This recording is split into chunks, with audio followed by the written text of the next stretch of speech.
키토 식단 하면서 이런 생각 해보신 적 없으세요?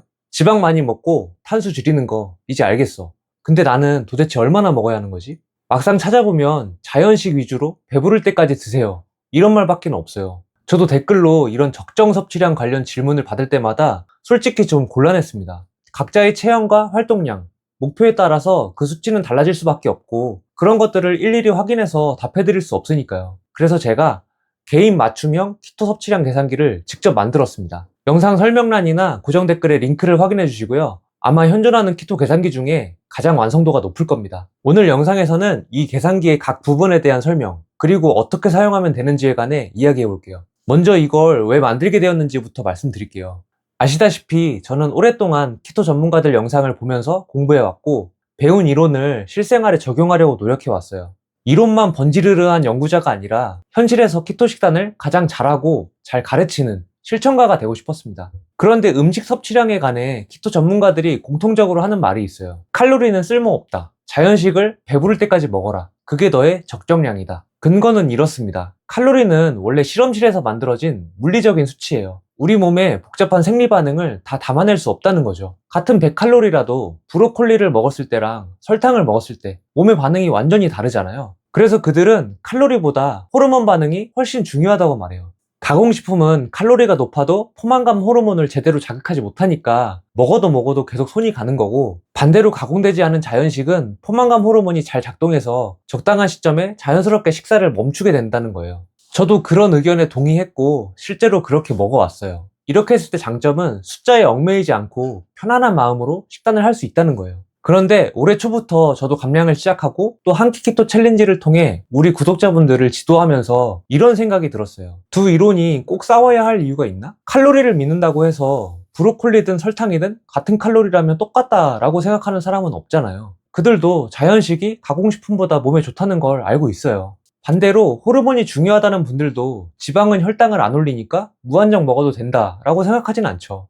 사실 세밀하게 따져보면 둘 다 불완전한 이론이에요. 인간의 복잡한 생리적 시스템을 한 가지 개념으로 빈틈없이 설명하는 건 거의 불가능하다고 생각해요. 그래서 각 이론은 상호 보완이 가능합니다. 생각해보면 키토의 영양 비율, 지방 7, 단백질 2, 탄수 1, 이것 자체가 이미 칼로리 개념 없이는 만들어질 수 없는 수치예요. 그리고 만약 더 타이트하게 관리하고 싶을 때 칼로리라는 기준이 없다면 어떻게 해야 될까요?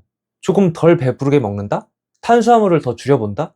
객관적인 숫자 없이는 결국 막연한 감에만 의존할 수밖에 없어요. 저는 구독자분들과 한 끼 키토 챌린지를 진행하면서 이런 고민이 더 깊어졌어요. 나는 얼마나 먹어야 하나? 지금 먹는 양이 적절한가? 라는 질문을 받으면 항상 난처했거든요.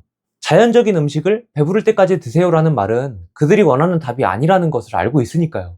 제가 식단 피드백을 해드릴 때도 문제였습니다. 제 느낌만으로 조금 부족해 보여요. 혹은 오늘 너무 많이 드신 것 같아요. 이런 막연한 피드백이 과연 의미가 있을까? 도움이 되는 조언일까? 라는 생각이 들었습니다. 그러다 결국 이런 생각에 이르게 됐어요. 칼로리를 굳이 부정할 필요는 없다. 완벽하지 않아도 내 식단에 도움이 된다면 활용하지 않을 이유가 없는 거죠. 그런 생각에 이 계산기를 만들게 되었어요. 자, 그럼 각 파트를 같이 살펴보면서 설명해 드릴게요. 먼저 1번하고 2번은 크게 어려울 거 없어요. 키, 체중, 체지방률을 입력하면 제지방량과 체지방이 자동으로 계산됩니다. 인바디 한 번쯤은 재보셨죠? 아직 안 재보셔서 본인의 체지방량을 모르신다면 가까운 지역보건소에 가셔서 무료로 측정할 수 있거든요. 제가 알기로는 보건소에 있는 인바디가 측정이 가장 정확한 고사양 기기예요. 기초 대사량을 계산할 때 일반적으로 많이 쓰이는 공식이 미플린 세인트지어 공식인데요. 이건 키, 체중, 나이, 성별 통계를 기반으로 해서 개인 편차를 반영하지 못해요. 예를 들어 키 165에 체중 65kg인 여성이 2명 있어요. 한 명은 체지방이 30%, 다른 한 명은 15%예요. 근데 이 공식으로 계산하면 둘의 기초대사량이 똑같이 나옵니다. 말이 안 되죠? 그래서 저는 캐치 메가델 공식을 썼어요. 제지방량, 근육량을 기준으로 계산하기 때문에 마른 비만이나 근육이 많은 경우처럼 개인차를 더 정확하게 반영할 수 있어요. 자, 그 다음은 유지 칼로리를 구하기 위해 활동량을 선택하면 되는데요. 기초대사량은 아시다시피 우리가 아무것도 안 해도 몸이 생존을 위해 쓰는 에너지예요. 실제로는 여기에 활동량을 곱해서 하루 유지 칼로리를 구해야 합니다. 같은 체격이라도 하루 종일 거의 앉아서 지내는 사람하고 매일 열심히 운동하는 사람은 필요한 칼로리가 완전히 다르니까요. 네 가지 선택지가 있는데 저는 요즘 엄청 열심히 운동하고 있어서 매우 활동적으로 선택했어요. 본인 생활 패턴에 맞게 고르시면 됩니다. 그 다음 4번은 제가 가장 중요하게 생각하는 단백질 섭취량 목표치인데요. 이와 관련한 자세한 내용은 오른쪽 상단 관련 영상을 확인해주세요. 단백질은 보통 현재 체중 곱하기 몇 그램 이렇게 계산하죠. 근데 체지방이 많은 분한테 이 공식을 적용하면 섭취량이 너무 높아지는 문제가 있어요. 체지방이 많다고 단백질을 더 먹을 필요는 없거든요. 그래서 이 계산기에서는 단백질 분야의 전문가들이 제시하는 기준, 즉 표준 체중을 기준으로 단백질 목표량을 정할 건데요. T-105로 구한 표준 체중과 현재 체중 중 더 낮은 값을 기준으로 잡았습니다. 사실 표준 체중을 구하는 더 복잡하고 세밀한 공식들도 있는데요. T-105로 구한 수치랑 크게 차이가 없었어요. 여기에 곱하는 숫자는 각자의 활동량과 목표량에 따라 본인이 선택하면 되는데요. 저는 1.5g이 좋은 시작점이라고 봐요.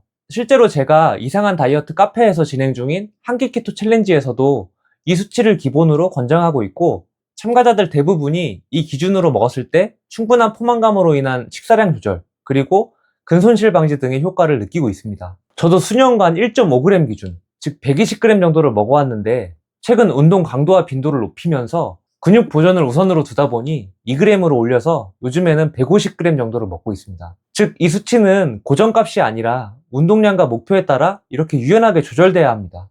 그리고 여기서 말하는 그램 수는 음식의 무게가 아닌 영양소 무게를 의미해요. 가령 제가 단백질 150g을 먹는다고 하면 닭가슴살 150g이 아니라 약 600g을 먹어야 하는 거예요. 이해되셨죠? 그리고 5번은 탄수화물 허용량입니다. 키토를 무탄수 다이어트라고 오해하는 분들이 많으세요. 근데 탄수화물 섭취를 줄일수록 효과가 항상 더 좋은 게 아닙니다. 탄수를 처음부터 엄격하게 제한하면 그로 인해 느끼는 효과보다 부정적인 반응이 훨씬 크게 다가옵니다. 소위 키토플루라고 하는 증상이 나타나거든요. 두통, 극심한 피로감, 집중력 저하, 근육 경련까지 이게 탄수를 너무 급격히 끊었을 때 오는 반응이에요. 그래서 처음에는 약간의 탄수를 허용해줘야 이 식단에 적응하고 지속하기가 유리해집니다. 식단을 한다고 해서 사회생활도 끊고 먹어오던 음식도 싹 다 잘라낼 순 없잖아요. 한 끼 키토 챌린지에서는 이 원칙을 직접 적용하고 있는데요. 챌린지 참가자들한테도 한 끼 정도는 일반식을 권장하고 있어요.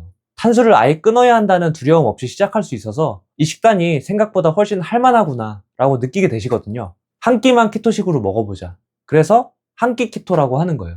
저는 탄수화물 100g을 시작점으로 권장해요.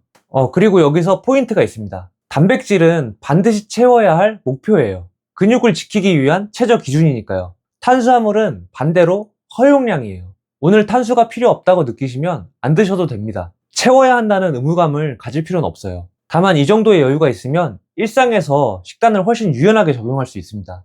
저는 원래 공복에 운동을 했었는데 요즘 운동량을 늘리니까 후반부로 가면 힘들어서 집중력이 떨어지더라고요. 그래서 운동 전에 빵이나 떡같이 소화 잘 되는 탄수화물 음식을 단백질 보충제하고 같이 섭취하고 있어요. 저녁에는 탄수화물을 먹을 때도 있고 안 먹을 때도 있는데 거의 식후에 입가심으로 과일 조금 먹는 정도거든요. 그래서 저는 보통 하루에 50g 정도 먹는 것 같은데 여유있게 70g으로 입력할게요. 6번은 칼로리 결손, 즉 유지 칼로리 대비 얼마나 덜 먹을지를 결정합니다. 이는 많은 다이어트 분들이 오해하고 있는 부분인데요. 칼로리를 줄일수록 더 빨리 빠진다고 생각하시는 분들이 많은데 이건 잘못된 생각입니다. 2005년에 진행한 한 연구에 따르면 우리 몸의 지방 조직이 에너지를 내보낼 수 있는 속도에는 생물학적 한계가 있어요. 이 한계를 넘는 결손이 생기면 부족분을 지방이 아니라 근육에서 끌어다 씁니다. 즉 필요 이상으로 적게 먹으면 근손실을 피할 수 없습니다. 당장 체중계 숫자는 줄겠지만 장기적으로 보면 근손실로 인해 다이어트에 훨씬 불리해지고 심한 무기력감과 대사저하, 요요 등 여러 문제를 겪을 수 있어요. 그래서 체형에 따라 권장 결손 범위가 달라지는데요.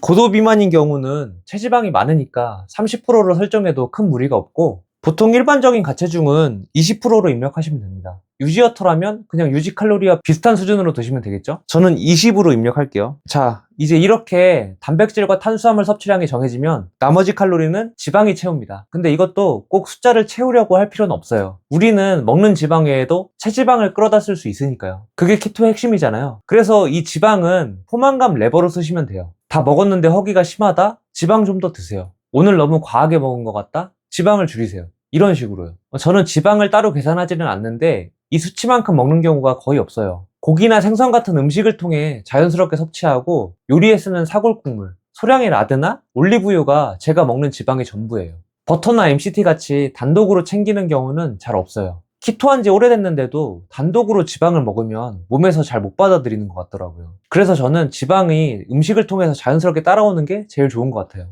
자, 그럼 이제 키토 식단에 필요한 모든 숫자를 갖게 됐는데요. 여기서 한 가지 당부드릴 게 있어요. 이 숫자에 너무 집착하지 마세요. 제가 처음에 이런 구체적인 수치를 제시하고 싶지 않았던 이유도 이 때문이에요. 숫자가 목적이 되는 순간 식단이 스트레스가 될 수 있거든요. 이 수치들은 비유하자면 일종의 나침반이에요. 방향을 잡아주는 도구지 절대적인 법칙이 아닙니다. 이 수치를 기준으로 몸의 반응을 살피고 미세 조정하면서 자신의 적정량을 맞춰나가 보세요. 그리고 내 몸과 목표는 식단을 하면서 계속 변할 수 있으니까 적어도 한 달에 한 번은 다시 계산해 보시길 바랍니다. 체중이 줄면 유지 칼로리도 달라지고 운동을 시작했으면 단백질 목표도 달라져야 하니까요. 그리고 여기서 나오는 수치들은 제가 진행하고 있는 한 끼 키토 챌린지의 식단 원칙과도 맞닿아 있어요. 챌린지에서는 이 기준들을 실제 식단에서 어떻게 적용하는지, 하루하루 어떻게 먹어야 하는지를 함께 실천합니다. 제가 모든 참여자분들께 댓글로 100% 피드백 해드리고 있고요. 저도 매일 먹는 식단을 올리면서 챌린지에 참여하고 있어요.